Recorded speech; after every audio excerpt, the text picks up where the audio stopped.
effectivement évoquer la question de la logistique maintenant et comment valoriser le premier système logistique français. J'appelle Antoine Berbin, Jacques Géraud, Philippe Dès, Paul Bernard et Emmanuel Sora. Si vous voulez bien me rejoindre. Antoine Berbin, qui est donc directeur général d'Aropa, le JIE, le groupement d'intérêt économique Havre, Rouen, Paris.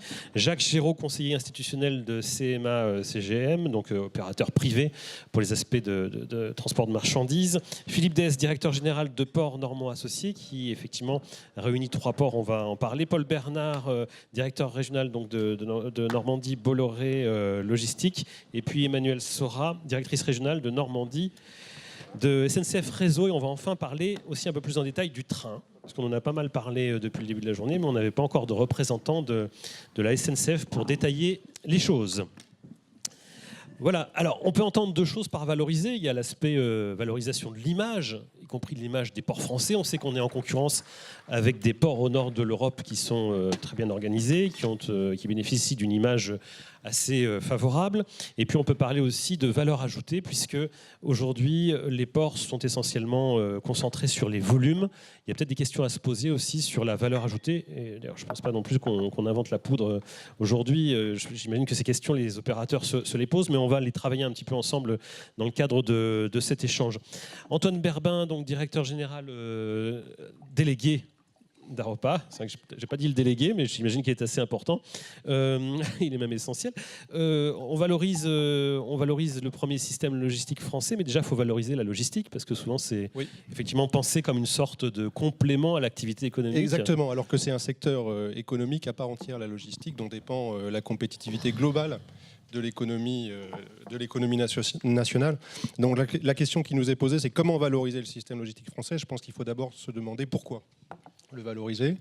Et pour savoir pourquoi, il faut se demander pour qui et avoir des éléments de mesure de l'efficacité de ce système logistique. Donc je le disais, effectivement, c'est un secteur d'activité à part entière qui profite à toute l'économie nationale. C'est donc des emplois. C'est de la valeur ajoutée qui impacte positivement l'économie nationale. C'est aussi des externalités négatives, un mot un peu barbare, essentiellement dû au transport associé à la logistique. En fait, c'est de la pollution et de la congestion. Mais c'est aussi un élément déterminant de la valeur d'un système logistique. Alors, pour donner quand même les grandes masses de ce que représente la logistique en France, les chiffres sont probablement connus. Ils ont été notamment mis sur la table au moment de la réflexion au niveau national sur la logistique à l'horizon 2025. La logistique, c'est probablement entre 4 et 12% du PIB national, selon le périmètre que l'on regarde. C'est 1,8 million d'emplois. Alors j'ai les chiffres sous les yeux. C'est 330 milliards de tonnes kilomètres parcourus en 2014. Voilà. Et avec près de 88% de transport routier, c'est aussi beaucoup de tonnes de CO2 produites. Les chiffres, c'est 30 millions de tonnes. Les ratios, il faut qu'on en parle parce qu'on a parlé du fluvial, on a parlé du ferroviaire, mais si on regarde brutalement les chiffres, on est quand même à 86% de flux routier. Sur les containers, en tout cas, c'est comme ça. Oui. Et on a 14% qui sont partagés par le fluvial et le ferroviaire. Autant dire que c'est quand même la grande prédominance du routier aujourd'hui. Oui, le routier est extrêmement... Avec les externalités négatives. Oui. Mais le routier rend des services, naturellement. S'il est utilisé, c'est pas parce qu'on n'a pas envie de faire du transport fluvial ou du transport ferroviaire, c'est qu'il répond à des besoins et il répond à un certain nombre de besoins du marché. Donc la première idée, je crois, c'est que la logistique, c'est un secteur économique à part entière. Et ça, c'est important de l'avoir en tête. Et la deuxième idée, c'est que pour développer notre système logistique, il faut écouter les clients. Parce que... et singulièrement les clients de Aropa. Alors j'ai la chance d'avoir un de mes clients à ma gauche. Paul dira probablement tout un tas de choses importantes. Et je pense qu'en tout cas pour les clients, la valeur de notre système logistique, elle réside dans la qualité globale du service qui est rendu. Et c'est un peu aussi pour ça qu'on intègre Aropa, pour rendre un service global de qualité de bout en bout. C'est donc la résultante d'une capacité, d'une fluidité, d'une fiabilité aussi, notamment sociale. C'est parfois un reproche qui nous est fait par rapport à nos grands concurrents. C'est aussi un prix. C'est aussi une capacité d'implantation pour la logistique et pour l'industrie. On a parlé un petit peu d'industrie, mais on peut parler un peu plus aussi d'industrie, parce que c'est très important pour l'efficacité du système logistique, l'industrie, qui est le plus gros client en fait, de nos ports. Et puis, c'est aussi des enjeux de durabilité, et nos clients ont une conscience environnementale. Alors, et donc nous-mêmes, on a une conscience environnementale. Nos clients ont la conscience environnementale que leurs clients leur demandent également d'avoir. Donc c'est un cercle assez vertueux. Et donc voilà la première idée. C'est un secteur économique à part entière et il doit rendre un service aux clients. Et les clients répondent à un marché. Philippe Dess, comment valoriser le premier système logistique français, peut-être en ayant effectivement une vision valeur ajoutée aussi, hein, parce que je le disais en introduction, les ports aujourd'hui encore, et d'ailleurs ça continue d'être le principal axe, c'est quand même surtout des recherches de volume. Il faut qu'il y ait du volume transporté. Et on a d'ailleurs des navires qui sont toujours plus volumineux, plus importants. On continue de construire des très gros bateaux. Est-ce qu'on peut chercher, si on regarde cette question sur l'axe Paris-Le Havre et sur l'axe Seine, est-ce qu'il y a des éléments à travailler en termes de valeur ajoutée sur des points qu'on n'a peut-être pas assez creusés? Oui, c'est-à-dire que dans le discours d'Antoine à l'instant, il manque quand même un élément, c'est le lien au territoire. Lorsqu'on parle de valoriser le premier système logistique français, il faut penser qu'on le valorise non pas hors sol, mais bien parce que on recherche aussi le développement de la valeur ajoutée sur le territoire. On parle d'emploi, on parle de richesse globale. Monsieur le Premier ministre évoquait tout à l'heure le fait qu'on ne construit pas un système portuaire sans le construire aussi avec les acteurs locaux. Et je pense que c'est clairement la différence du modèle entre...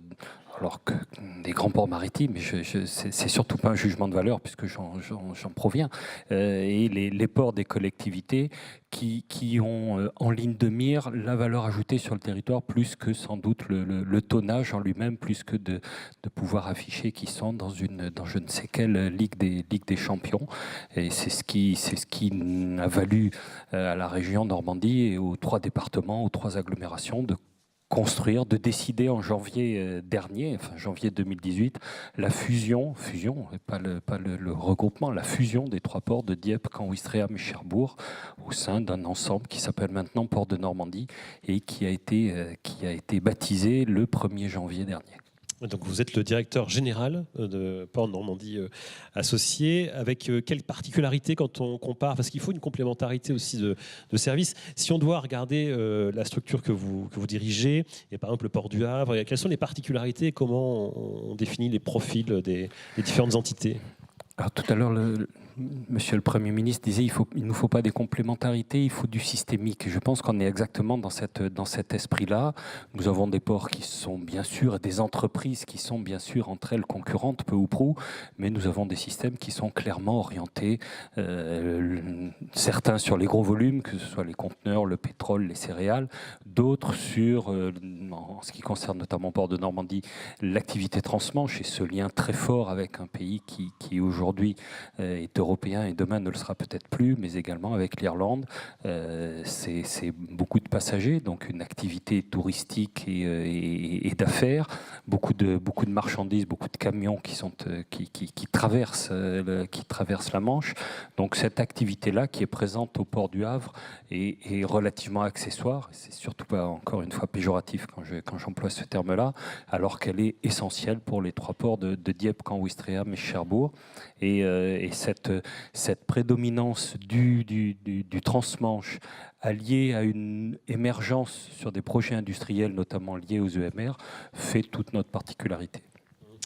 Rapidement, il y a un enjeu autour du Brexit. C'est vrai que ça fait l'actualité aussi. Et si on est sur un Brexit dur ou pas d'ailleurs, mais quels sont les enjeux et comment on peut éventuellement tirer parti d'une situation qui n'a pas été souhaitée d'ailleurs par les acteurs ici, mais qui est bien réelle? Alors, sur Port de Normandie, 2019 verra l'arrivée du plus gros ferry du monde entre Dublin et Cherbourg, l'arrivée du premier ferry au GNL, le Honfleur, entre Portsmouth et Ouistreham, et puis une augmentation de 50% des rotations de Brittany Ferries sur le port de Cherbourg depuis Poole. Et tout cela est aussi lié au Brexit, l'arrivée du plus gros ferry du monde sur Dublin-Cherbourg. C'est parce qu'aujourd'hui, le trafic irlandais traverse pour beaucoup l'Angleterre à travers ce qu'on appelle le Land Bridge et va être réorienté sur les ports, notamment normands et bretons. Les trafics aujourd'hui entre l'Irlande et la France, c'est 34 000 camions, dont 30 000 passent par Cherbourg. Donc on sait un petit peu de quoi on parle quand on parle du trafic irlandais. C'est également la possible possible congestion du port de Douvres et donc la redistribution d'une petite partie des trafics sur les ports secondaires. On parle de millions de poids lourds d'un côté et de centaines de milliers d'un autre, donc on n'est pas du tout sur les mêmes échelles, mais cette redistribution pourrait être pour nous une formidable opportunité. Paul Bernard, pour Bolloré, si on parle du Brexit, vous y préparez. Quelles sont les réflexions au sein d'un groupe privé comme le vôtre qui est important ? Écoutez, les réflexions sont nombreuses, parce que c'est un enjeu qui est déjà premièrement essentiel pour nos clients qui ont des flux entre l'Angleterre et le continent européen. Donc des réflexions avec la douane en termes de procédures de dédouanement, où est-ce qu'il faut se positionner, où est-ce qu'on doit mettre des bureaux, quel type de procédure propose-t-on à nos clients. Pour certains, on parle de centaines de milliers de déclarations supplémentaires, pour un client que j'ai en tête, pour un seul, ce qui représente un volume considérable. Ça veut dire aussi des enjeux en termes de formation, de disponibilité du personnel. C'est aussi un enjeu en termes de capacité des infrastructures françaises à pouvoir recevoir ce flux complémentaire qui va être potentiellement, pour une partie, stoppé à la frontière pour dédouanement et contrôle phytosanitaire. Donc également un enjeu sur la capacité en termes de contrôle phytosanitaire dans les différents ports de déchargement. Donc on s'y prépare de façon importante. C'est vrai qu'on est comme, je dirais, l'ensemble de nos confrères, des gens avec qui on collabore, on se pose beaucoup de questions, on fait des plans, on planifie, on reste un peu quand même dans l'incertitude. Il y a peu d'anticipation, il faut faire tout ça dans des délais... Dans des délais assez courts. Alors on s'y prépare depuis quelques temps, on avait déjà un certain nombre d'idées, en termes de procédures, en termes de modalités. Donc là aujourd'hui, effectivement, il y a une incertitude. Bon, je pense qu'on est préparé. Après, à un moment donné, vous savez, c'est dans le feu de l'action qu'on ajuste. Donc voilà. Mais effectivement, c'est un enjeu qui est majeur pour nos clients et puis pour tout, je dirais, nos nouveaux clients, et j'espère qu'il y en aura, qui aujourd'hui ne sont pas préoccupés préoccupés par les problématiques de dédouanement, mais qui le seront potentiellement à partir du 1er avril. Alors l'image des ports français, Antoine Berbin en parlait il y a quelques instants. On va voir ce qu'on peut faire d'ailleurs pour valoriser les ports français. Est-ce que vraiment l'image est si atteinte que ça, et est-ce qu'elle est mauvaise à l'international finalement ? Écoutez, on voit quand même des grèves aussi. Enfin, on parlait des aspects sociaux, mais je crois savoir qu'il y a quand même 2-3 grèves des fois en Belgique. Oui, non mais écoutez, la problématique, c'est que vous allez avoir des clients qui vont se souvenir d'une grève qui a lieu il y a 10 ou 15 ans ou 20 ans au Havre, qui les a pénalisés. Ils vont vous dire qu'Anvers, ça marche beaucoup mieux, alors qu'Anvers a plus de grèves que Le Havre. Donc, il y a un aspect, je pense, d'explication, de sensibilisation d'un certain nombre de clients qui ont quitté, ou en tout cas qui passent un certain nombre de leur flux par l'axe anversois. Donc il faut faire, je dirais, du marketing, de la communication chez ses clients. Il faut le faire, je dirais, avec les entreprises du secteur privé, commissionnaires de transport, logisticiens. Il faut le faire en collaboration avec Aropa.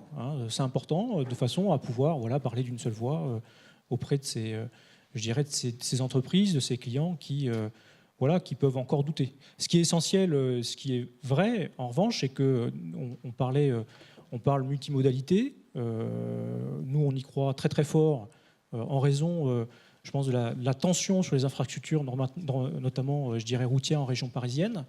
On y croit également très très fort en raison, je dirais, d'un changement au niveau, je dirais, un changement sociétal qu'on retrouve de façon très très importante maintenant dans les entreprises, qui ont désormais des politiques RSE qui sont extrêmement présentes. Maintenant, dans les appels d'offres, vous allez avoir une note RSE qui est scrutée, qui pèse assez lourd dans les réponses.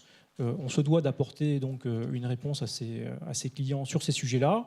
La multimodalité, le ferroviaire, le développement de la barge. On a lancé une barge sur Bonneuil. C'est quelque chose auquel on croit. On pense que c'est l'avenir.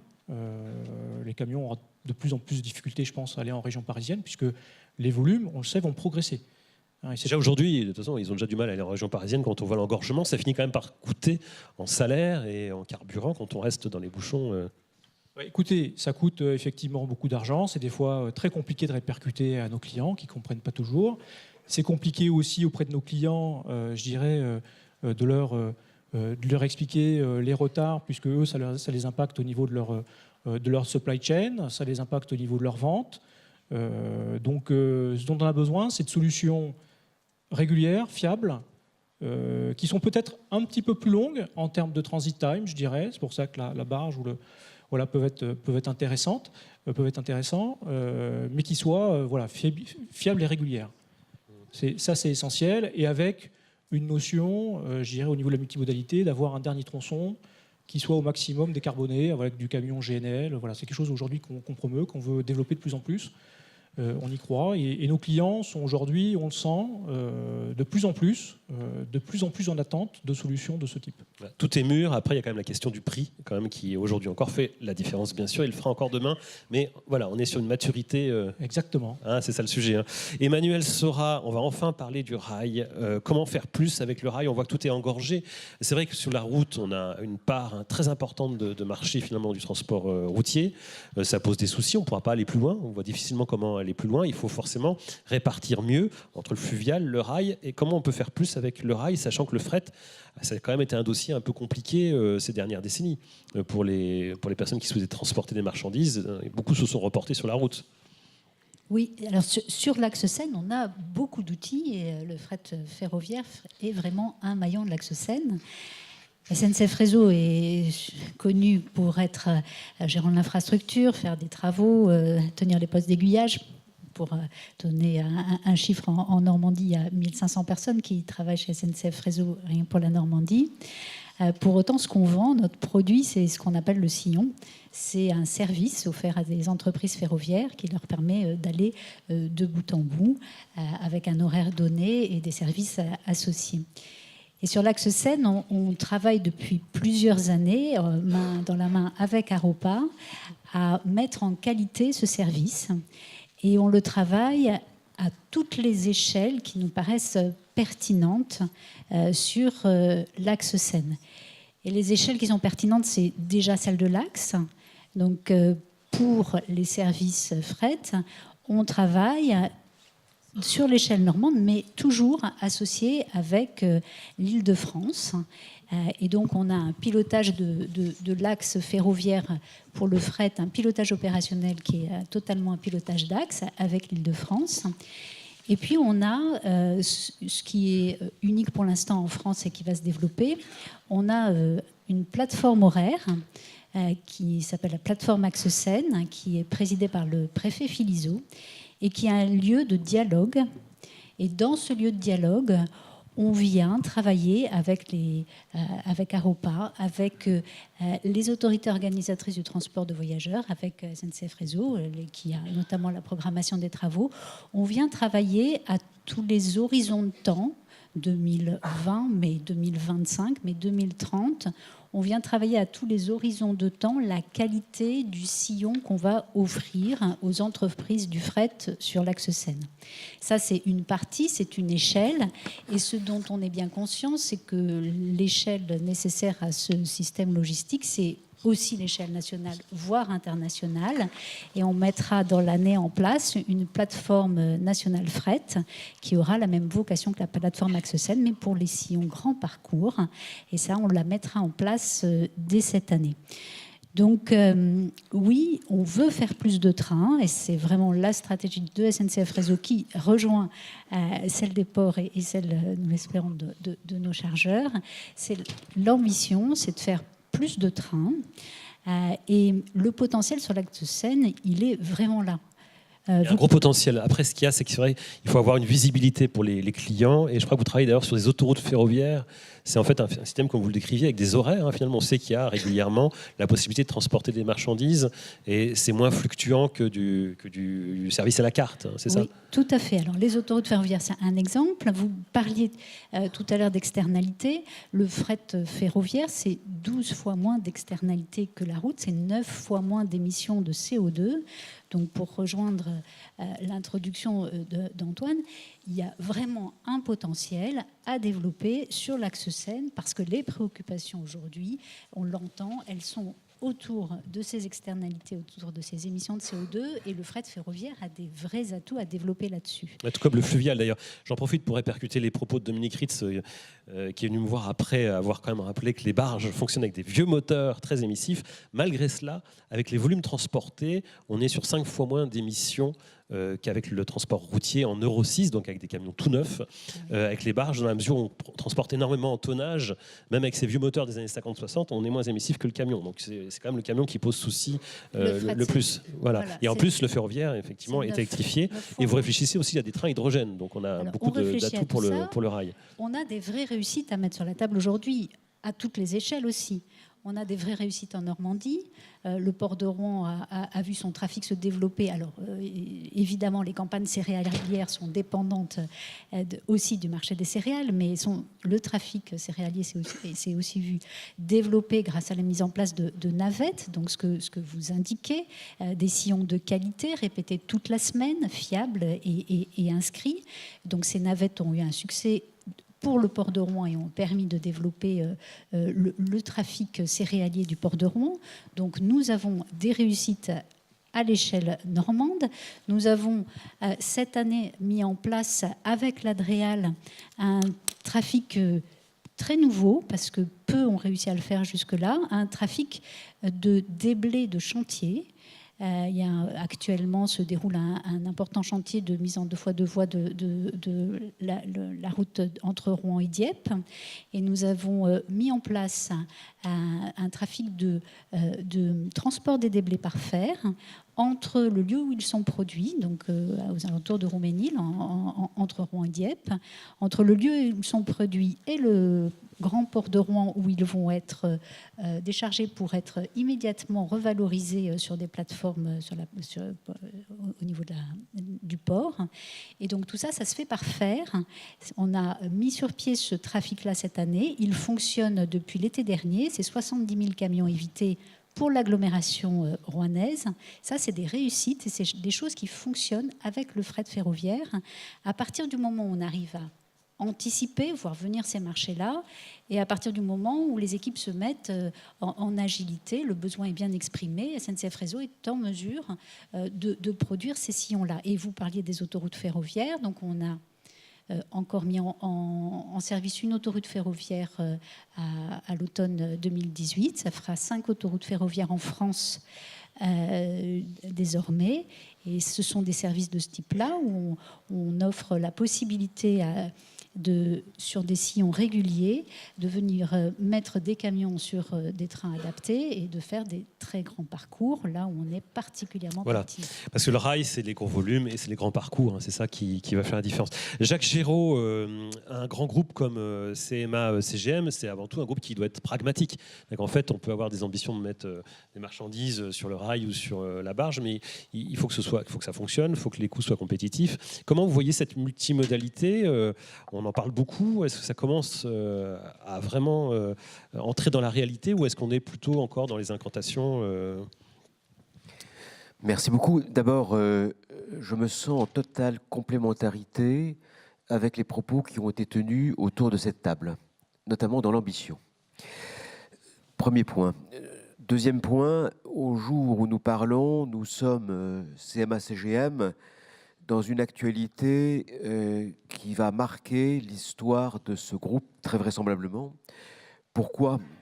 Parce que jusqu'à aujourd'hui, il était un groupe essentiellement de transport maritime. 20 milliards d'euros de chiffre d'affaires sur le maritime. Voilà, bon. 20 milliards d'euros de chiffre d'affaires, 34 000 collaborateurs, 650 offices et agences dans le monde, concernant 160 pays. 40 terminaux en propriété et donc le 3e leader mondial du transport maritime par conteneur. Et Rodolphe Saadé a décidé tout récemment, c'est en 2018, qu'il était indispensable dans la concurrence acharnée que nous connaissons, mondiale, d'assurer un chaînage entre le maritime et le terrestre. C'est-à-dire aller jusqu'au dernier kilomètre, c'est-à-dire faire du porte-à-porte, en acheminement et en post-acheminement.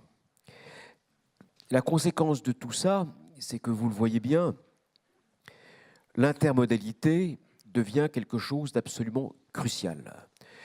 Alors nous avons une filiale qui s'appelle CCLog, qui travaille sur le Havre, mais l'actualité brûlante, c'est le fait que depuis une semaine, nous avons pris le contrôle d'une entreprise mondiale de transport terrestre qui s'appelle CEVA. CEVA. Ça veut dire, mesdames, messieurs, que ce groupe CMA-CGM va passer en 2019 de 34 000 à 100 000 collaborateurs, avec un chiffre d'affaires qui va augmenter de 7 milliards d'euros, donc il va atteindre 30 milliards. Et donc notre ambition, c'est de développer partout dans le monde justement ce chaînage, et notamment par le Havre. Et aujourd'hui, il faut bien reconnaître que la situation est quand même assez médiocre. Alors, sur quels aspects, justement, quels sont les points qu'il faut réellement améliorer? Alors, quels sont les points de blocage pour J'y viens.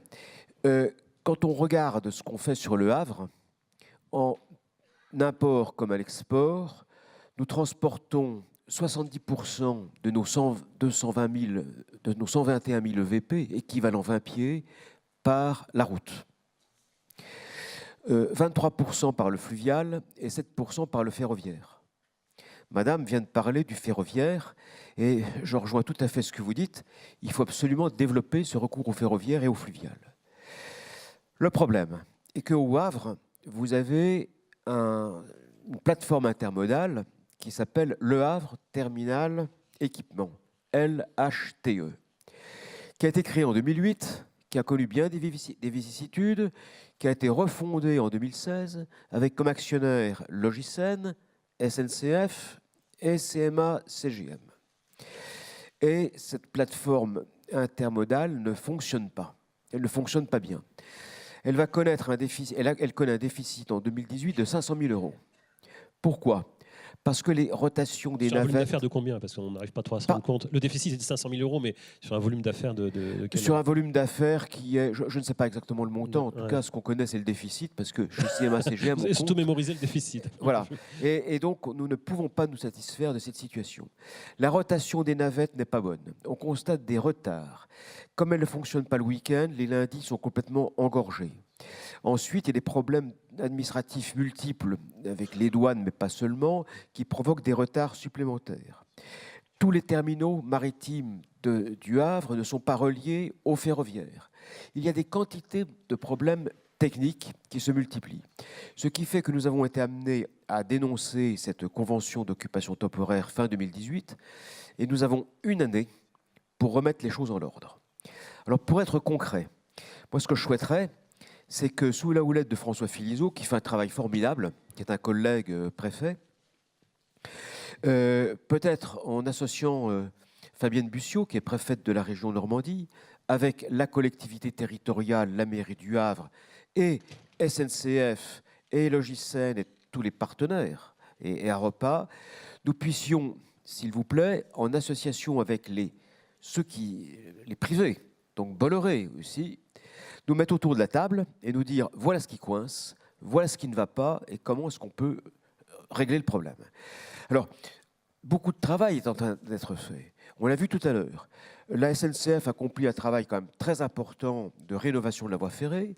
Sur le fluvial, on est en train de rénover toutes les écluses. Donc nous avons pour le rail, c'est les postes qui sont en train d'être transformés, tous les postes d'aiguillage qui sont anciens, qui arrivent en fin de vie, tout à fait. qui sont en train d'être travaillés. Donc, tout à fait. Et donc ce goulet d'étranglement que constitue LHTE est un problème absolument crucial. Il faut absolument le régler, faute de quoi, dans un an, il n'y aura plus de plateforme multimodale. Donc voilà l'enjeu qui est fixé devant nous. Derrière tout ça, vous avez l'axe de la vallée de la Seine, on est jusqu'à Paris et au-delà de Paris, donc c'est formidable, ça représente 50% de la France. Et puis, on pourrait aussi se passer à ce moment-là de Rotterdam et d'Anvers en allant directement vers le client, vers le dernier kilomètre, vers l'Allemagne, notamment du Sud, vers l'Autriche, vers l'Europe de l'Est. Et nous constatons d'ailleurs les mêmes problématiques avec Marseille et le fleuve Rhône. et l'axe Rhône. Donc je crois que c'est un enjeu qui est absolument vital. Il y a urgence, ça ne coûte pas tant que ça. Ce qu'il faut, c'est qu'on soit en meilleure cohérence publique, privée, pour tuer les problèmes qui se posent concrètement et qui sont devant nous. Surtout si on parle d'externalité, on compte en milliards sur les questions par exemple de qualité de l'air. En France, on estime que les maladies associées, c'est entre 20 et 40 milliards de coûts. Donc quand on abîme finalement l'atmosphère, qu'on est sur des émissions inutiles, ça se transforme en coût direct, c'est-à-dire qu'il y a la santé derrière. Alors, le groupe CMA-CGM est totalement dans cette transition écologique et c'est pour ça qu'on est aussi en harmonie. Nous sommes en train de dépenser 2 milliards d'euros, qui sont lancés. On est en train d'acheter 9 navires équipés au GNL. Nous allons passer une commande de 10 supplémentaires au gaz naturel liquéfié. Nous faisons énormément en termes de réduction de la vitesse des navires. Nous sommes prêts à démultiplier le transport par barge, par fluvial, parce que le problème, vous l'avez dit, ça a été dit par les uns et les autres, ce n'est pas le temps. On n'a pas à gagner un jour ou deux. Dès lors qu'il y a une régularité dans le trafic, on peut tout à fait développer le ferroviaire et le fluvial sans aucun problème. J'ai été préfet de la région Rhône-Alpes, préfet coordonnateur du bassin Rhône. Je vois, c'était il y a déjà quelque temps, que rien n'a bougé. On pourrait multiplier par 3 le trafic fluvial sur le fleuve Rhône, comme sur la Seine. Donc vous voyez que les potentialités sont considérables. Est-ce qu'il y a un problème sur le foncier? Parce que c'est vrai que si jamais on développe une logistique sur la Seine, il faut des bords de fleuve aménagés. Il y a les enjeux environnementaux qu'on a évoqués avec l'agence de l'eau. Il ne faut pas mettre non plus de l'imperméabilisation n'importe où. Et puis il y a aussi la question de comment on acquiert le foncier et les durées de traitement des dossiers. Je crois qu'il y a des complexités. Alors il y a effectivement des problèmes fonciers qui sont répartis sur le fleuve Seine. Mais là, vous avez aussi donc des partenaires privés, des départements, des régions, des chambres de commerce. On peut regardez comment développer des plateformes réparties tout au cours géographiquement tout au long de la Seine, comme sur le fleuve Rhône d'ailleurs aussi. Je vous pose la question parce que si on parle du transport routier, les grands centres logistiques, ça a énormément imperméabilisé le territoire. On culpabilise souvent les particuliers en disant vous avez un jardin, une maison, et ça imperméabilise, c'est mieux de vivre en HLM. Mais quand on regarde les chiffres de l'imperméabilisation, il y a beaucoup les infrastructures routières, il y a aussi beaucoup les aspects type entrepôt, etc. Et les commerces. Donc il faut quand même aussi avoir cette vision. Et cette vision environnementale, vous pensez qu'elle peut être travaillée en cohérence avec vos propres objectifs Elle est totalement en cohérence avec nos objectifs. Nous sommes totalement lancés dans la transition écologique. D'ici 1 an, nous allons réduire à néant les émissions de soufre de tous les navires, des 500 navires de la flotte CMA-CGM. 0,5% de soufre au lieu de 3,5% actuellement. Donc vous voyez que nous sommes dans des objectifs qui consistent à mettre le paquet sur cette question écologique. Il faut y aller avec ambition, résolument, et pas avec des freins, quoi. Voilà, il ne faut pas regarder l'avenir dans un rétroviseur. Très bien, merci Antoine Berbin. Peut-être quelques réactions sur ce qui a été dit. C'est vrai qu'il y a des progrès à faire pour éviter les ruptures de charge, comme on dit. Les ruptures de charge ne peuvent pas être totalement évitées, elles doivent être facilitées. Moi, ma conviction, c'est que pour le Haropa intégré qui vient d'être lancé par le Premier ministre, il va falloir continuer à travailler pour progresser et travailler par filière, parce que chaque filière économique en fait a des besoins très spécifiques et c'est dans le dialogue entre les services de l'État, entre les clients, entre les différents acteurs d'une chaîne logistique par rapport à une problématique donnée qu'on est susceptible de trouver les bonnes solutions pour répondre aux besoins du marché. Concrètement, on travaille d'ores et déjà naturellement dans des démarches collaboratives. Marc-Antoine Jammet en a parlé tout à l'heure sur Cosvapex, sur l'exportation des produits cosmétiques et parfums depuis la vallée de la Seine. Haropa a à peu près 90% de ce marché aujourd'hui, ça fonctionne bien. Concrètement, nous allons continuer naturellement à investir pour développer la capacité du système portuaire. Nous avons d'ores et déjà annoncé le parachèvement de Port 2000 avec la construction de 2 nouveaux postes à quai, c'est 700 mètres linéaires de quais supplémentaires sur Port 2000. Nous avons également inscrit dans la programmation la réalisation de la fameuse chatière qui va faire la liaison directe entre les bassins maritimes de Port 2000 et la Seine. Nous allons continuer à travailler sur l'amélioration de la fluidité du passage de la marchandise, qui est un élément déterminant. Alors vous savez, sur la vallée de la Seine, on a la chance d'avoir un cargo community system qui fonctionne bien, qui se modernise encore en 2019 et qui permet la dématérialisation totale des échanges de données propre à l'organisation du transport entre les différents acteurs de la chaîne de transport et la douane. Ce système nous permet de monitorer également la performance globale du passage de la marchandise. Ça permet aussi à chaque acteur d'avoir les résultats de sa propre marchandise pour se comparer à la moyenne, pour savoir si pour lui ça va bien, s'il doit lui-même éventuellement s'améliorer. Ça matérialise aussi le fait que le passage par le terminal multimodal du Havre se passe dans des conditions relativement correctes par rapport au reste, avec un temps de passage via le terminal multimodal du Havre qui n'est pas différent du temps de passage direct sur les terminaux maritimes. Pour autant, le modèle économique de LHTE est largement à parfaire et on a toute l'année 2019 pour le faire. On va probablement, et on est en train de développer un outil informatique pour le faire, intégrer la partie navette ferroviaire qui lie le terminal multimodal aux différents terminaux maritimes à l'exploitation même du terminal pour gagner en efficacité et optimiser ces différentes choses. Le troisième thème de progrès, ça a été beaucoup évoqué, c'est naturellement propre aux enjeux énergétiques et écologiques et à la transition énergétique. On a déjà fait un peu, mais je pense que les années qui sont devant nous sont les années où on doit faire encore plus. Donc on va devoir effectivement accueillir les nouveaux porte-conteneurs de CMA CGM qui vont être livrés à partir de 2020 et être en situation de les souter au GNL. On développe sur l'ensemble de nos ports aussi, avec des partenaires, des réseaux de stations-service pour les camions au GNL et au GNC. En 2018, on a électrifié les quais sur la vallée de la Seine pour permettre aux bateaux fluviaux en escale de ne plus tourner sur le moteur thermique, donc ce qui est d'abord un plus d'un point de vue écologique, mais c'est aussi un plus en termes de confort pour les bateliers lorsqu'ils dorment la nuit, parce qu'il n'y a plus de vibration. Et puis, nous engageons aussi, en partenariat avec EDF et le SICTOM, une expérimentation dans Paris pour produire de l'hydrogène vert à destination de la flotte fluviale. Donc voilà, il y a des axes, il y a des choses déjà faites. Il y a des axes de progrès très importants, ouais. Et ces axes de progrès, il faut qu'on les engage collectivement. Emmanuel Sora, en un mot, ce qui a été fait dans le cadre du CPUR pour SNCF Réseau. Oui, alors on parlait d'investissement. Effectivement, nous investissons énormément sur le réseau ferré de l'axe Seine. On investit en régénération. Actuellement, c'est près de 500 millions d'euros qui seront mis en global sur l'axe Seine dans l'espace de 5 ans.